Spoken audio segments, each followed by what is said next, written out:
सबसे पहले आपको ई मित्र लॉगिन कर लेना है। ई मित्र लॉगिन करने के बाद आपको पेमेंट सर्विस में जाना है और DCE टाइप कर देना है। DCE टाइप करने के बाद आपको DCE online admission form filling वाला ऑप्शन दिखाई देगा, आपको वो सिलेक्ट कर लेना है और सर्च पर क्लिक कर देना है और रीडायरेक्ट होने के लिए यस कर देना है। आप ऑनलाइन एडमिशन PG कोर्स के नीचे click her for application form पर क्लिक कर देना है।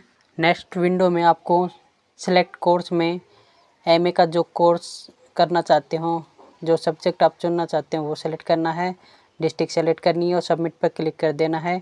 नीचे जो डिस्ट्रिक्ट आपने सेलेक्ट की है उस डिस्ट्रिक्ट में जो कॉलेज हैं वो आपको शो होने लग जाएंगे। आपको जिस कॉलेज में एडमिशन लेना है उसको सेलेक्ट कर देना है। नेक्स्ट विंडो में आप राजस्थान के निवासी हैं तो यस वरना नो कर देना है। यस करोगे तो आपको अपना जन आधार नंबर नीचे दिए बॉक्स में फिल करना है। गेट डिटेल पर क्लिक कर देना है। गेट डिटेल पर क्लिक करते ही जन आधार में जो सदस्य हैं उनका नाम शो होने लग जाएगा। जिसका एडमिशन करना है उसको सिलेक्ट कर लेना है। अब एडमिशन फॉर्म ओपन हो गया है। अब आपको फैकल्टी में आर्ट, कॉमर्स, साइंस या अदर जिससे आपने ग्रेजुएशन की है वो सेलेक्ट करना है। कोर्स नेम ऑटोमेटिक ही आ जाएगा। कोर्स टाइप में पास कोर्स है या ऑनर्स से है सेलेक्ट कर लेना है। स्कीम ऑफ एग्ज़ाम में एनुअल, सेमेस्टर, 3 ईयर या 4 ईयर जो है आपको सेलेक्ट कर लेना है। स्टडी फ्रॉम स्टेट में राजस्थान या जहाँ से बात की वो। नेम ऑफ द यूनिवर्सिटी में जिस यूनिवर्सिटी से आपने ग्रेजुएशन की है वो सिलेक्ट करनी है। पासिंग ईयर में जिस वर्ष ग्रेजुएशन की है वो सिलेक्ट कर लेना है। सब्जेक्ट ऑप्टेड में उन तीनों विषयों को सिलेक्ट कर लेना है जिससे आपने ग्रेजुएशन की है और कोई एडिशनल सब्जेक्ट भी ले रखा है तो आपको यस कर देना वरना नो रहने देना है। मार्क्स डिटेल में ग्रेजुएशन की डिटेल फिल करनी है जिसमें roll number, enrolment number, type of study में नॉन कॉलेज, कॉलेज आदि जो टाइप आपका है स्टडी का वो। नेम ऑफ कॉलेज में अपने कॉलेज का नाम, टोटल मार्क में टोटल मार्क और मार्क ऑब्टेंड में जितने आए हैं वो, परसेंटेज में अपनी परसेंटेज और रिजल्ट में पास या सप्लीमेंट्री जो आपको आई है वो आपको सिलेक्ट कर लेनी है। नीचे पूछा गया है कि आप जिस विषय के लिए आवेदन कर रहे हैं आपके ग्रेजुएशन में भी वो विषय था, आपको यस या नो कर देना है अपने हिसाब से। और यदि आपने जिस विषय के लिए आवेदन किया है वो आपके पास ग्रेजुएशन में नहीं था तो आप यहाँ पर वैल्यू में 0 भर सकते हैं। और अगर ग्रेजुएशन में यही सब्जेक्ट था तो first year, second year, final की जो मार्कशीट हैं उसमें जो आपके मार्क आए हैं वो ऑप्टेंट मार्क में और टोटल मार्क में टोटल मार्क फिल कर देने हैं। थोड़ा नीचे स्क्रॉल करने पर आवेदक की पूरी डिटेल जैसे कि एप्लीकेंट का नाम, उसके पिताजी के नाम, मदर के नाम और उसका जो जेंडर है वो। उसके बाद अगर जेंडर के बाद आपसे पूछा गया है कि आप सिंगल चाइल्ड गर्ल हो, यस या नो। फिर आपकी DOB पूछी गई है। उसके बाद मोबाइल नंबर, ईमेल आईडी और वोटर आईडी जो ऑप्शनल है। आप वोटर आईडी लगाना चाहते हो तो लगा सकते हो या खाली छोड़ सकते हो। उसके बाद आपको अपना आधार नंबर टाइप करना होगा। फिर उसके बाद अपार आईडी अपनी लिखनी होगी और आपका जन आधार ऑटोमेटिकली फिल होगा और आपकी जो कैटेगरी है वो भी। कैटेगरी के बाद आपसे पूछा गया है कि आप संपन्न परिवार से हो या नहीं हो, तो आपको यहाँ पर नो कर देना है। नो करने के बाद आपका जो क्रीमी लेयर में नो करने के बाद आपको अपना जो कास्ट सर्टिफिकेट है उसकी इश्यू डेट भरनी है और उसके बाद कास्ट में अपनी कास्ट सेलेक्ट करनी है। जो दी हुई हैं उनमें से हैं तो उनको सेलेक्ट कर लेना है या नहीं है तो आपको अदर पर क्लिक कर देना है। अदर पर क्लिक करते ही आपको अपनी जो कास्ट है वो टाइप कर देनी है नीचे जो नेक्स्ट बॉक्स आएगा उसमें।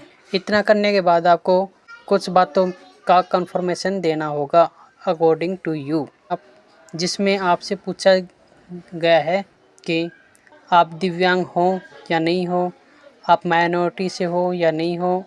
फिर पूछा गया है कि आप ward of defence CAPF personal और राजस्थान पुलिस की वाइफ हो या नहीं हो। उसके बाद पूछा गया है आप बीपीएल परिवार से हो या नहीं हो। उसके बाद पूछा गया है आप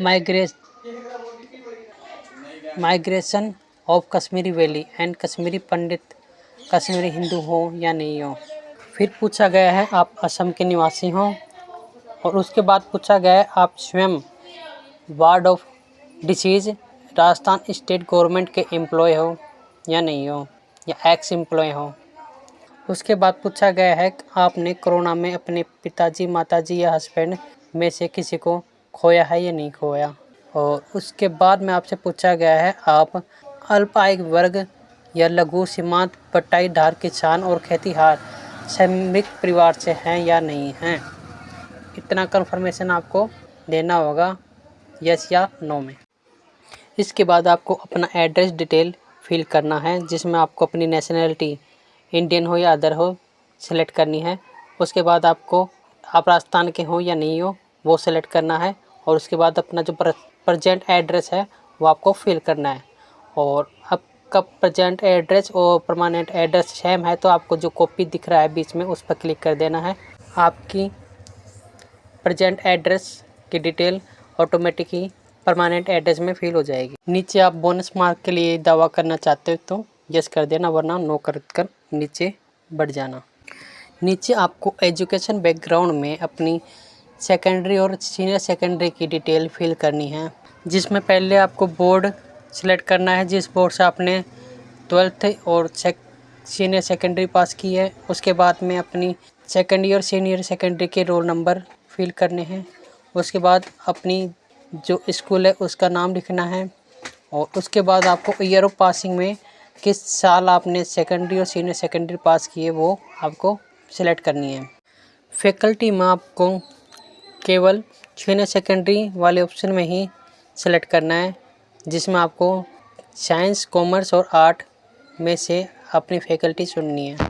उसके बाद आपको टोटल मार्क फिल करने हैं। उसके बाद आपको मार्क ऑब्टेंड जितने आपके मार्क आए हैं वो आपको लिखने हैं। उसके बाद आपका जो परसेंटेज है वो लिखना है। और उसके बाद आपका जो रिज़ल्ट है वो आपको सेलेक्ट कर लेना है। अदर डिटेल में आपको अपने गार्जियन की डिटेल फिल करनी है।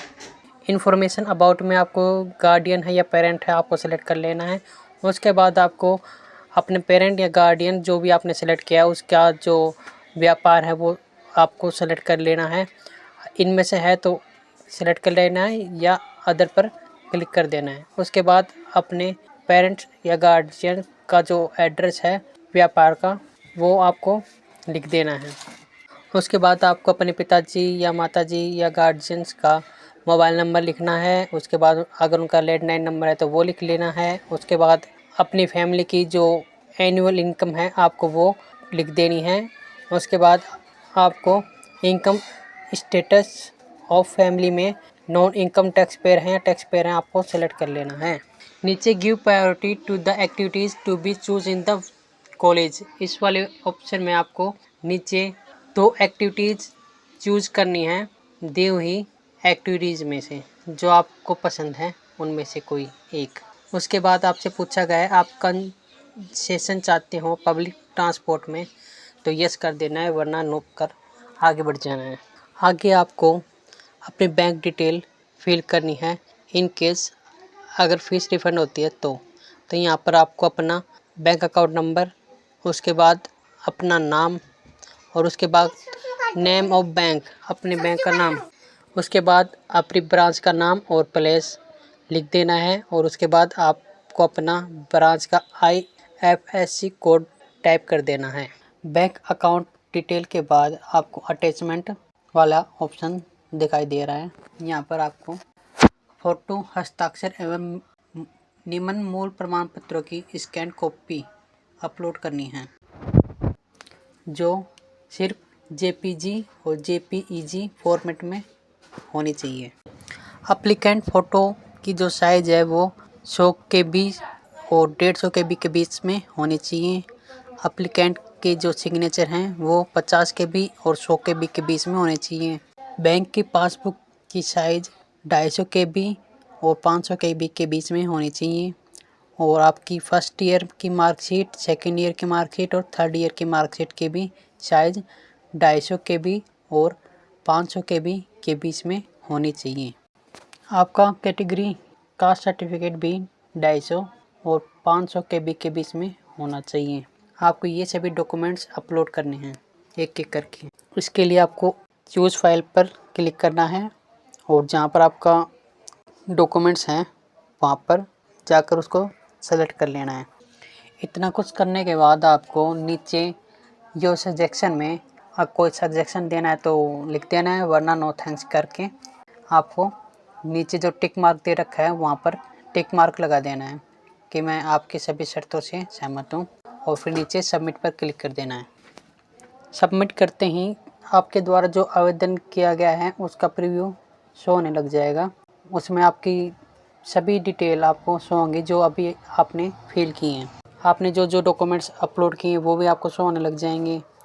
मगर आपको इतना ध्यान रखना है, जो एप्लीकेंट की फ़ोटो है उसके ऊपर जो एप्लीकेशन आईडी है वो आपको वो नोट करनी है, ताकि अगर आगे आपको फिर से अपनी फॉर्म डाउनलोड करनी हो तो आप अपनी एप्लीकेशन आईडी से कर सकें। ये आपको और कहीं पर नहीं मिलेगी।